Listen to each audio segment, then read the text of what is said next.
तो प्रेम से बोलिए गणेश भगवान की जय। आइए अब सुनते हैं माँ लक्ष्मी जी की कथा। इस कथा को सुनने से घर में धन वैभव की प्राप्ति होती है और सुख सौभाग्य बना रहता है।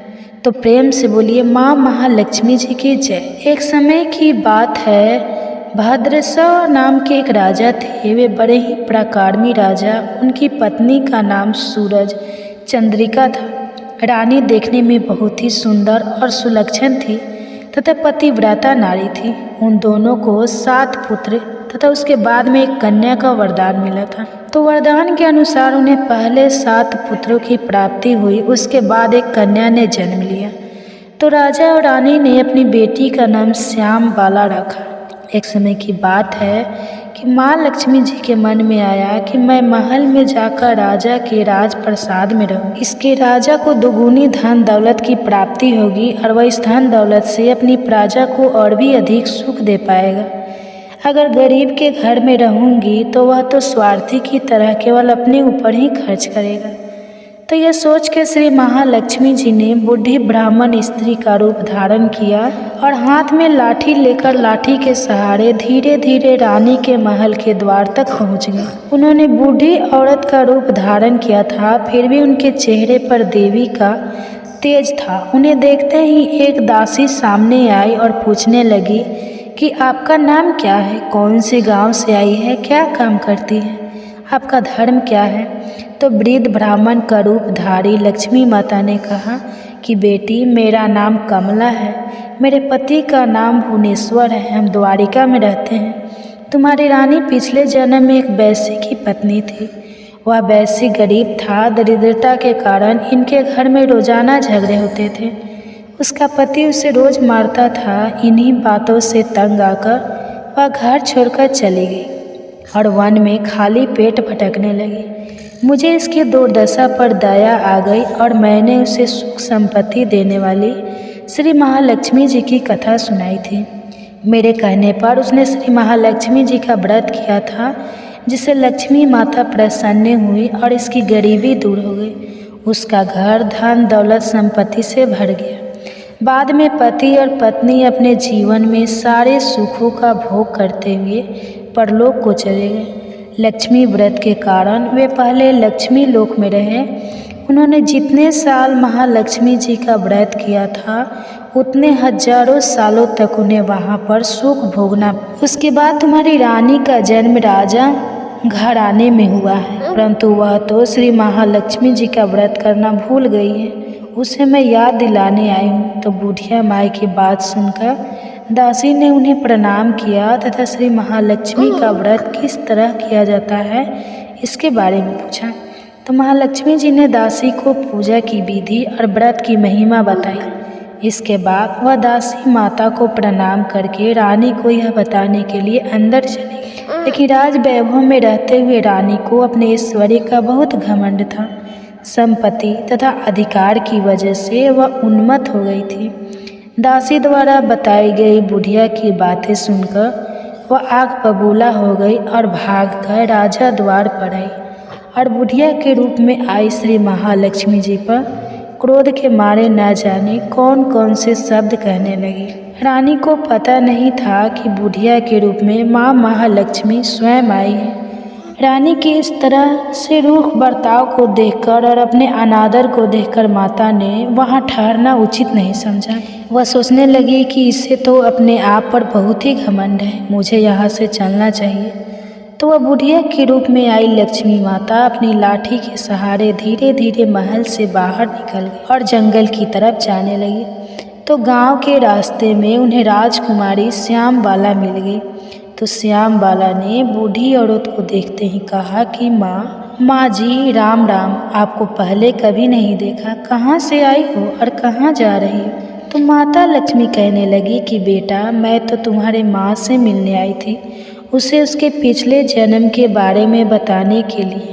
तो उसने तो मुझ पर क्रोध किया और मेरा अनादर किया। मैं तो सिर्फ उसे माता लक्ष्मी का व्रत करने के लिए बोली। यह सुनते ही श्याम बाला ने अपनी ओर से माता महालक्ष्मी से माफ़ी मांगी और कहा कि माँ जी, आप मुझे व्रत की विधि बता दो तो मैं आपके बताए अनुसार व्रत जरूर करूँगी। इस पर माता रानी को उस पर दया आ गई। उन्होंने श्याम बाला को श्री महालक्ष्मी जी के व्रत के बारे में बताया। श्याम बाला ने पूरी श्रद्धा से माँ लक्ष्मी का व्रत रखा। व्रत के फल के प्रभाव से राजा सिद्धेश्वर के सुपुत्र मालाधर से उसका विवाह हो गया। वह धन दौलत ऐश्वर्य वैभव से माला माल होकर और पति के साथ ससुराल में आनंद से रहने लगी। इधर रानी पर महालक्ष्मी जी का प्रकोप हुआ। प्रकोप के कारण राजा भद्रसवा का राज्य और सारा कारोबार नष्ट हो गया। ऐसी हालत में एक दिन राजा ने रानी से निवेदन किया कि हमारा दामाद इतना बड़ा राजा है, इतना धनवान और ऐश्वर्यशाली है, क्यों न उसके पास जाए, उसे अपना हाल बताए तो वह हमारी मदद जरूर करेंगे। रानी की बात सुनकर राजा ने कहा कि तुम यहीं पर रुको, मैं बेटी और दामाद के पास जाकर आता हूँ। यह कहकर राजा भद्रसवा अपने दामाद के पास जाने के लिए रवाना हो गए। उसके राज्य में पहुंचकर एक तालाब के किनारे थोड़ी देर विश्राम करने के लिए ठहर गए। उसी तालाब से पानी लेने आने जाने वाली दासियां ने उन्हें देखा तो उन्होंने बड़ी ही विनम्रतापूर्वक पूछा कि आप कौन हैं। तो उन्हें मालूम हुआ कि वो तो रानी श्याम बाला के पिता हैं। वे दौड़ते हुए रानी श्याम बाला के पास गई और सारी बात बताई। तो रानी ने दासी के हाथ राज परिधान भोजन बड़े ठाठ से स्वागत और आदर सत्कार करके अपने पिताजी को बुलाया और खूब खातिरदारी की। 2-4 दिन रुकने के बाद में जब राजा भद्रसवा लौटने लगी तो उनकी बेटी ने सोने की मोहरों से भरा हुआ घड़ा दिया। जब राजा भद्रसवा पर लौट आया तो उन्हें देखकर रानी सूरज चंद्रिका बहुत ही खुश हुई कि फटे पुराने कपड़े पहनकर गए थे और राजा के परिधान में वापस आए हैं तो बेटी ने खूब सारा धन दिया होगा। फिर राजा ने वह घड़ा अपनी पत्नी सूरज चंद्रिका को दे दिया। जैसे ही उसने घड़े को खोला तो वह कहने लगी कि हाय राम, हे भगवान, इस घड़े में तो कोयले भरे हुए हैं, पर यह तो सब महालक्ष्मी जी के प्रकोप से हुआ था। रानी को बहुत गुस्सा आया। वह सोचने लगी कि मेरी बेटी को धन का घमंड हो गया है और उसने हमारा अपमान किया है। इस बार वह स्वयं अपनी कन्या के पास गई। उस दिन श्याम बाला ने माँ लक्ष्मी का व्रत रखा था। अपनी माँ को आया देखकर वह बहुत खुश हुई और अपनी माँ से भी महालक्ष्मी का व्रत करवाया। व्रत और पूजा पाठ करने के बाद में रानी अपने घर आ गई। व्रत रखने से रानी को बड़ा ही सुकून महसूस हुआ। रानी भी नियम से लक्ष्मी माता के व्रत को रखने लगी तो महालक्ष्मी के व्रत को रखने से उसे फिर से राजपाट, धन, दौलत, ऐश्वर्य प्राप्त हुआ। वह सुख, शांति और आनंद में जीवन बिताने लगी। कुछ दिनों के बाद में राजकन्या श्याम बाला अपने पिता के घर आई तो उसे घर आया देखकर सूरज चंद्रिका को पुरानी बातें याद आ गई। वह सोचने लगी कि बेटी तो जरूर है, पर इसने अपने पिताजी को कोयले से भरा हुआ घड़ा दिया था। बुरे वक्त में हमारे काम नहीं आया। आज भगवान की कृपा से मेरे तो खूब धन धाने हैं। इस तरह पुरानी बातों को याद करती हुई सूरज चंद्रिका ने अपनी बेटी के घर आने पर कोई खुशी जाहिर नहीं की। श्याम बाला को अपने पिता के घर पर कोई मान सम्मान भी नहीं मिला, बल्कि उसका अनादर हुआ। उसने इस बात का बुरा नहीं माना। वह कुछ दिन मायके में रही और फिर ससुराल के लिए जाने लगी तो उसकी माँ ने उसे कुछ नहीं दिया। उसने वहाँ से थोड़ा सा नमक लिया और अपने पल्लू में बांध लिया और वह अपने ससुराल को लौटे। श्याम बाला को आया देखकर उसके पति ने पूछा कि श्याम बाला, मायके जाकर आई हो, क्या लेकर आई है? तो उसने जवाब दिया कि मैं तो वहाँ बहुत सारे धन लाई हूँ। तो पति ने पूछा कि इसका मतलब क्या है? तो श्याम बाला ने कहा कि थोड़ा धीरज रखो, सब कुछ मालूम हो जाएगा। उस दिन श्याम बाला ने सारा भोजन बनाया तो उसमें नमक नहीं डाला और अपने पति को भोजन परोस दिया। पति ने जब भोजन चखा तो सारा खाना बिना नमक की था, उसमें कोई भी स्वाद नहीं था। तो उसने श्याम बाला से कहा कि आज तुमने ऐसा कैसा भोजन बनाया, इसमें तो कोई भी स्वाद नहीं है। तो अपने पति की बात सुनकर श्याम बाला ने अपनी चुनरी के पल्ले के लगाई हुई गांठ खोलकर उसमें से नमक डाल दिया, जिससे सारा भोजन स्वादिष्ट हो गया। अब उसके पति ने कहा कि भोजन अब स्वादिष्ट हो गया है, आपने बिना नमक के भोजन क्यों बनाया? तो श्याम बाला बोली कि स्वामी, यही है मायके से लाया हुआ सारा। श्याम बाला कितना कहते ही उसके पति को सारी बात समझ में आ गई। फिर दोनों हंसने लगे और साथ साथ भोजन करने लगे। हे लक्ष्मी माता, जैसे अपने श्याम बाला को धन धान्य दिया वैसे हमें भी देना, सुख सौभाग्य का वास करना, अन्न धन के भंडार भरना। जो भी आपकी इस कथा को सुने या सुनाए उसकी सभी मनोकामनाएं पूरी करना। तो बोलिए माँ लक्ष्मी जी की जय। आप सुनिए महालक्ष्मी जी की एक और व्रत कथा। एक समय की बात है, देवर्षि नारद भगवान श्री कृष्ण से मिलने के लिए द्वारिका नगरी में पधारे। नारद जी को देखकर भगवान श्री कृष्ण कहते हैं, हे देवर्ष पधारिए, द्वारिका नगरी में आपका स्वागत है। आज द्वारिका में आने का क्या प्रयोजन है? देवर्ष नारद कहते हैं, हे प्रभु, मन में आपके दर्शन करने की इच्छा हुई सो चला आया। भगवान श्री कृष्ण मुस्कुराते हुए कहते हैं, हे देवर्ष, अवश्य ही आपके मन में आज कोई ना कोई बात चल रही, इसलिए निसंकोच होकर पूछ लीजिए। देवर्षि नारद कहते हैं, हे प्रभु, आप तो सब कुछ जानते हैं। मेरे मन में जो भी शंका है उसके विषय में भी आपको पता है, लेकिन फिर भी अगर आप पूछ रहे हैं तो मैं बताने की चेष्टा करता हूँ। हे प्रभु, आज मैं आपके पास यह जानने के उद्देश्य से आया हूँ कि किस कारण से मनुष्य के जीवन में दरिद्रता आती है। देवी लक्ष्मी किस कारण से मनुष्य के घर का त्याग करके चली जाती है, और वह कौन सा पुण्य है जिससे देवी लक्ष्मी सदैव ही मनुष्य के घर में वास करती है। भगवान श्री कृष्ण कहते हैं, हे देवर्ष, आज अपने समस्त मानव जाति के कल्याण के उद्देश्य से अत्यंत महत्वपूर्ण बात पूछी है। देवी लक्ष्मी के कारण ही मनुष्य के घर में सुख समृद्धि का वास होता है, और जब देवी लक्ष्मी घर का त्याग करके चली जाती है तो उस घर में दरिद्रता का ही वास होता है। इस विषय में एक प्राचीन कथा कही गई है जो मैं आपको सुनाता हूँ। जो भी मनुष्य इस कथा का श्रवण करता है उसके घर में देवी लक्ष्मी के साथ समस्त पुण्य निवास करते हैं। इसलिए आप इस कथा का श्रवण कीजिए और इसका तीनों लोकों में प्रचार कीजिए। देवर्षि नारद कहते हैं, हे प्रभु, कृपा आप मुझे वह कथा सुनाइए। आपके मुख से इस कथा को सुनना मेरा सौभाग्य है। मैं इस कथा को पूरा सुनूंगा और इसका प्रचार तीनों लोकों में करूंगा।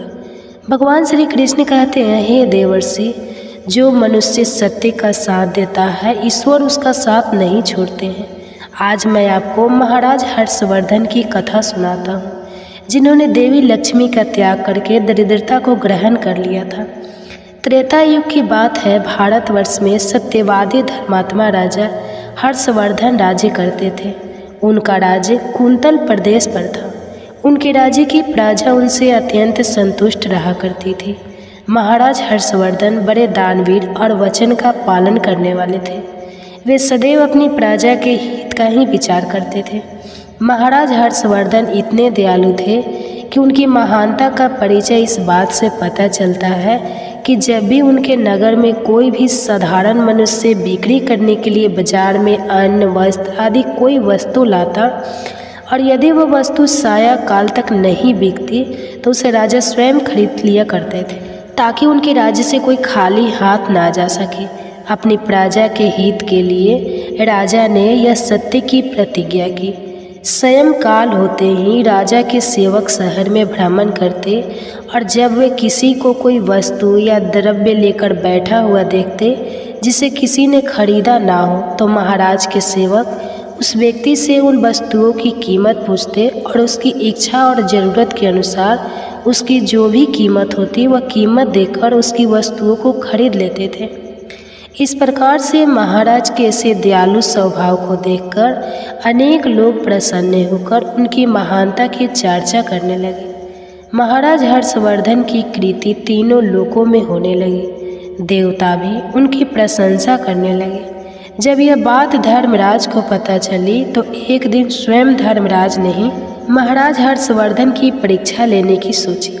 फिर एक दिन स्वयं धर्मराज एक ब्राह्मण का वेश धारण करके महाराज हर्षवर्धन की नगरी में प्रकट हुए। उन्होंने अपने साथ दरिद्रता की कारक टूटी फूटी चीज़ें, कूड़ा करकट और कचरा एक पेटी में भर कर ले लिया। अर्थात उन्हें दरिद्रता एक पेटी में भर लिया और उस पेटी को लेकर वे सत्यवादी महाराज हर्षवर्धन के नगर में उनकी परीक्षा लेने के लिए पहुँच गए। धर्मराज उस नगर के बाजार में उस कचरे से भरी पेटी को लेकर बेचने के लिए बैठ गए, किंतु कौन सा व्यक्ति कूड़ा कचरा खरीदेगा। ब्राह्मण रूपी धर्मराज दिन भर वहीं पर बैठे रहे, लेकिन किसी ने भी उनका कूड़ा कचरा नहीं खरीदा। जब सायंकाल हुई तब राजा के सेवक हमेशा की तरह बाजार में घूमने लगे।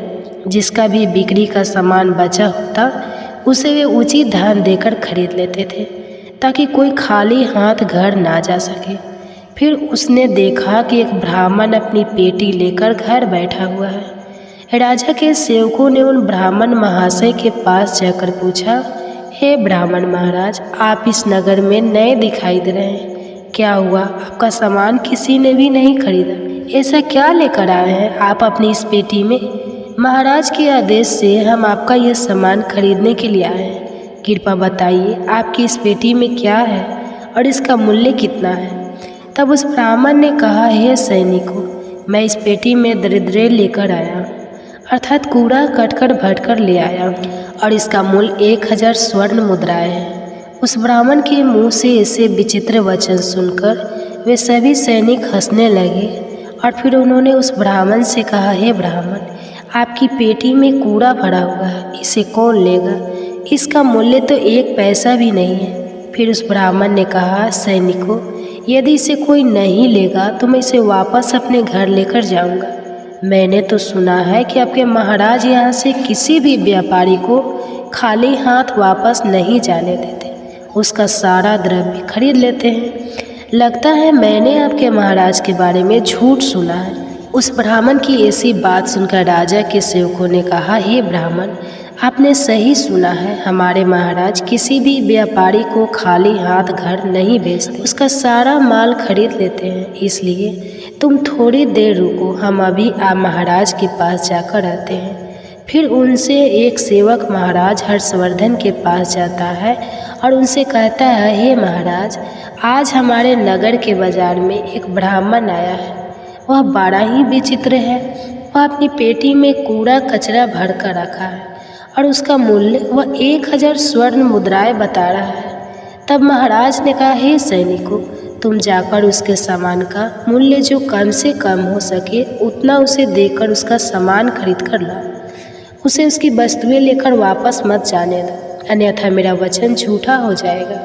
फिर राजा के सेवक उस ब्राह्मण के पास जाते हैं और कहते हैं, हे ब्राह्मण, हम तुम्हारे इस पेटी का मूल्य 200 स्वर्ण मुद्राएं देते हैं। तुम इतनी मुद्राएं लो और प्रसन्नता से अपने घर चले जाओ। किंतु उस ब्राह्मण ने कहा, हे सैनिकों, मैं 1000 स्वर्ण मुद्राओं से 1 पैसा कम नहीं लूँगी। यदि तुम मेरा सामान खरीदना चाहते हो तो खरीदो, नहीं तो मैं अपना सामान लेकर वापस चला जाता हूँ। तब उन राजा के सेवकों ने कहा, हे ब्राह्मण, ठीक है, अब हम तुम्हें इस पेटी के बदले 500 मुद्राएं देते हैं। इतना मूल्य तुम्हारे लिए सही रहेगा। लेकिन फिर भी वह ब्राह्मण नहीं माना और 1000 स्वर्ण मुद्राओं पर ही अड़ा रहा और कहने लगा, मेरा सामान लेना है तो लो, नहीं तो मैं चला। तब फिर से वह सैनिक लौटकर राजा के पास जाता है और उनसे कहता है, हे महाराज, उस ब्राह्मण को हमने 500 स्वर्ण मुद्राएं देने की कोशिश की, किंतु वह फिर भी नहीं मान रहा। उसकी पेटी में कचरा और दरिद्र भरा पड़ा है, लेकिन फिर भी वह 1000 मुद्राएं ही मांग रहा है। हे महाराज, आपको उसका कचरा 1000 मुद्राओं में नहीं खरीदना चाहिए। महाराज हर्षवर्धन कहते हैं, सैनिकों, यह मेरे सत्य की प्रतिज्ञा है। मैं किसी भी व्यक्ति को अपने राज्य से खाली हाथ जाने नहीं दे सकता। हम सत्य का त्याग कभी नहीं करेंगे। इसलिए तुम लोग जाओ और वह ब्राह्मण जो कीमत कह रहा है उससे उसकी वस्तुओं को खरीद कर लेकर आओ, इसमें संकोच मत करो। फिर वह सिपाही ब्राह्मण के पास लौट कर आ गए। उन्होंने उस ब्राह्मण को 1000 स्वर्ण मुद्राएं दी और उसकी दरिद्र से भरी हुई पेटी ले ली। वह ब्राह्मण मुद्राएं लेकर चला गया और फिर सिपाही उस दरिद्र से भरी पेटी को लेकर राजमहल में लौटे। फिर महाराज ने उस पेटी को राजमहल के अंदर रखवा दिया। रात्रि में जब सोने का समय हुआ तब महाराज के राजमहल के द्वार से एक अत्यंत सुंदर स्त्री निकली। उस स्त्री के 4 हाथ थे, हाथों में कमल पुष्प थे। उस सुंदर स्त्री ने नाना प्रकार के आभूषण धारण किए हुए थे। महाराज महल के बाहर बैठे हुए थे। जब महाराज ने उस अत्यंत सुंदर स्त्री को देखा तो महाराज आश्चर्य में पड़ गए और उन्होंने उस स्त्री से पूछा, हे देवी, आप कौन हैं? इस रात्रि के समय में आप यहाँ पर क्या कर रही है? आप कहाँ से आ रही है और कहाँ पर जा रही है? महाराज की ऐसी बात सुनकर वह स्त्री बोली, हे राजन, मैं तुम्हारे राज्य की लक्ष्मी हूँ। आप सत्यवादी धर्मात्मा हैं, इसी कारण से मैं आपके राजमहल में निवास करती हूँ। किंतु आज आपके राजमहल में दरिद्रता आ गया है और जहाँ पर दरिद्रता रहता है उस स्थान पर लक्ष्मी निवास नहीं करती है। आज आपने एक पेटी से भरा दरिद्र अपने घर में रखा है, इसलिए अब मैं यहाँ से जा रही हूँ। तब महाराज हर्षवर्धन ने हाथ जोड़कर प्रणाम करके देवी लक्ष्मी से कहा, हे माँ लक्ष्मी, आपकी जैसी इच्छा, मैं आपके वचन और प्रतिज्ञा से बंधा हूँ। मैं अपना वचन नहीं तोड़ सकता, इस कारण से मैं इस दरिद्रता से भरी पेटी को लेने से मना नहीं कर सकता था। कृपा आप मुझे क्षमा कीजिए। तब देवी लक्ष्मी महाराज के राजमहल का त्याग करके चली जाती है। थोड़ी देर बाद राजा ने एक बहुत ही सुंदर युवा पुरुष को राजमहल के दरवाजे से निकलते देखा तो महाराज ने उससे पूछा, हे देव, आप कौन हैं? यहाँ पर कैसे आए हैं और आप कहाँ जा रहे हैं? उस सुंदर पुरुष ने कहा, हे राजन, मेरा नाम दान है। आप सत्यवादी धर्मात्मा हैं, सदैव धर्म का पालन करते हैं, इसी कारण से मैं आपके राजमहल में निवास करता था। किंतु अब देवी लक्ष्मी आपके राजमहल को त्याग कर चली गई है।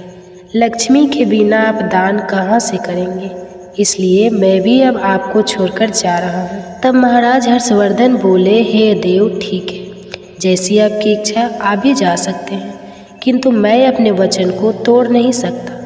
फिर वह दान भी महाराज को छोड़कर चला जाता है। उसके बाद अन्य एक सुंदर पुरुष राजमहल से निकलता हुआ दिखाई पड़ा। तब महाराज ने उससे पूछा, हे देव, आप कौन हैं और कहाँ जा रहे हैं? तो उस पुरुष ने कहा, मैं राजन, मैं यज्ञ हूँ। आप सत्यवादी धर्मात्मा हैं, आप सदैव दान धर्म करते थे, इसी कारण से मैं आपके राज्य में निवास करता था।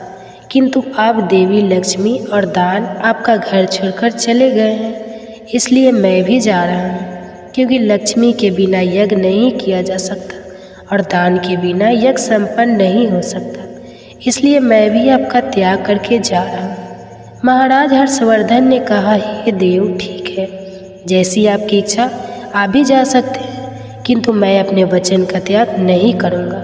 फिर वह यज्ञ भी राजमहल को छोड़कर चला जाता है। फिर कुछ समय बाद एक अन्य अत्यंत सुंदर पुरुष राजमहल से जाता हुआ दिखाई देता है। तो राजा ने उनसे भी पूछा, हे महाशय, आप कौन हैं और राजमहल छोड़कर क्यों जा रहे हैं? तब उस पुरुष ने कहा, हे राजन, मैं यश हूँ।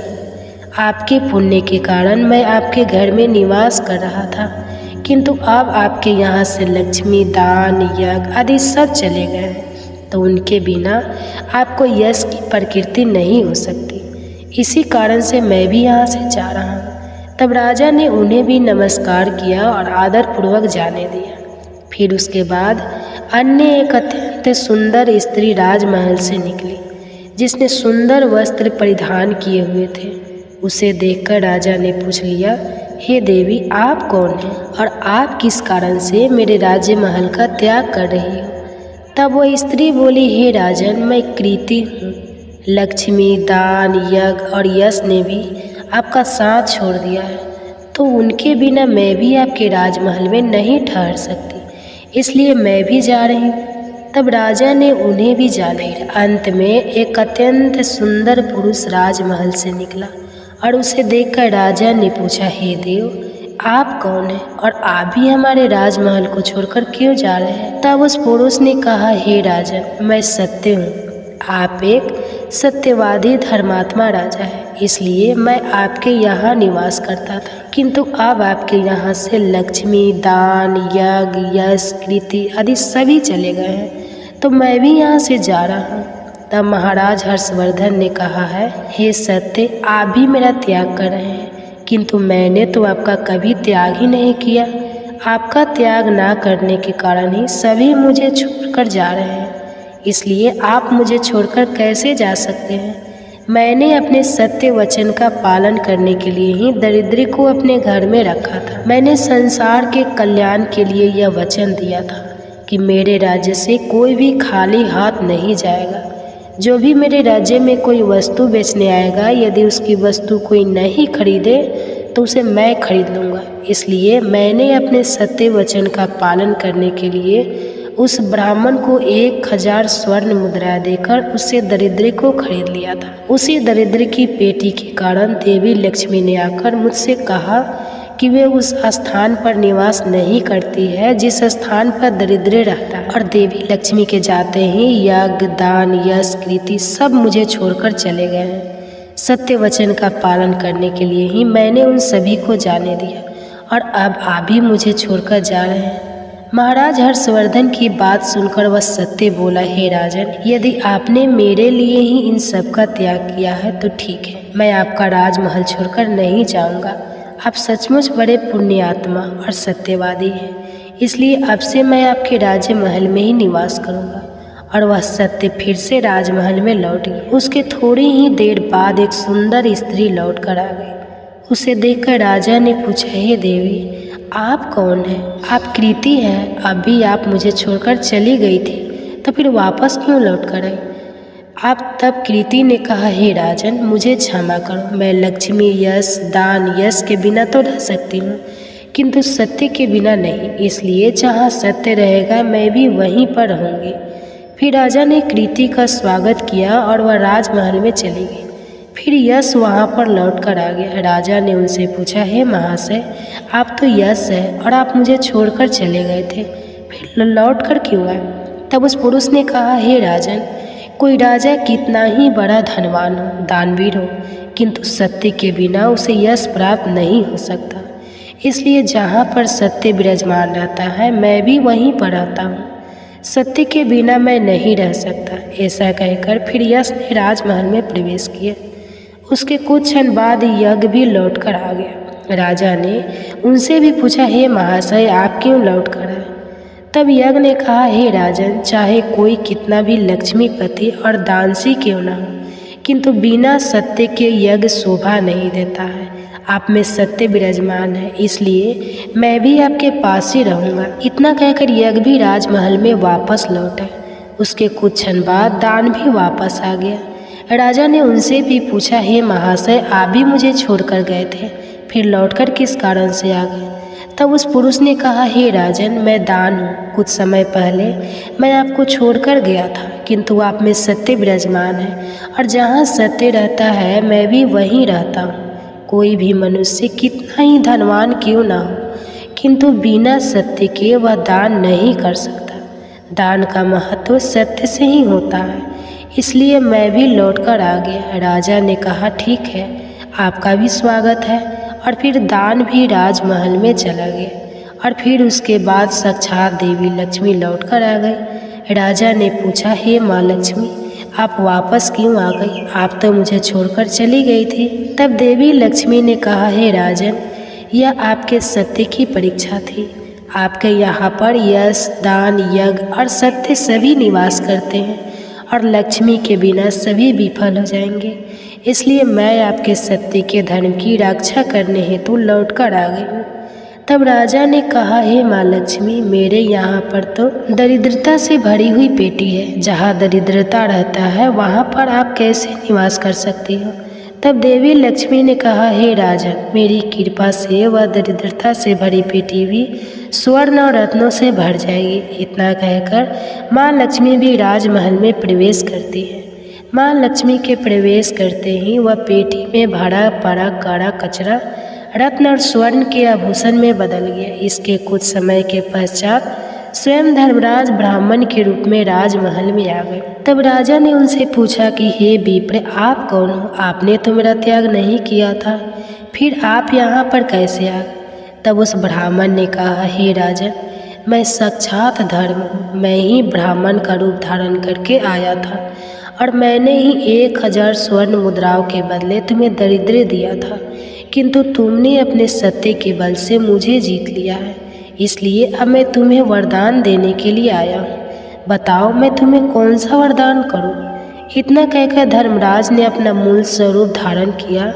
तब राजा हर्षवर्धन ने कहा, हे धर्मराज, आपके दर्शन करके मैं धन्य हो गया। कृपा आप अपनी कृपा सदैव मुझ पर बनाए रखें, मुझे और कुछ नहीं चाहिए। फिर धर्मराज ने राजा को आशीर्वाद दिया और उस स्थान से अंतर ध्यान हो गए। भगवान श्री कृष्ण कहते हैं, हे देवर्षि नारद, इस प्रकार से अपने सत्य धर्म के कारण ही महाराज ने सभी पर विजय प्राप्त की थी। इसलिए मनुष्य को कभी भी सत्य का अनादर नहीं करना चाहिए, हमेशा सत्य का पालन करना चाहिए। जो सत्य की राह पर चलता है उसके पास लक्ष्मी, दान, यज्ञ, यश, कीर्ति सदैव निवास करती है। तो प्रिय श्रोताओं, इस प्रकार से भगवान श्री कृष्ण ने नारद जी को अत्यंत महत्वपूर्ण ज्ञान दिया है। आपको यह कथा कैसी लगी कमेंट्स करके अवश्य बताएं। अगर जानकारी अच्छी लगी हो तो वीडियो को लाइक ज़रूर करें और कमेंट्स में जय श्री कृष्णा और जय माँ लक्ष्मी जरूर लिखें। साथ ही चैनल को सब्सक्राइब करें। आप सभी का धन्यवाद।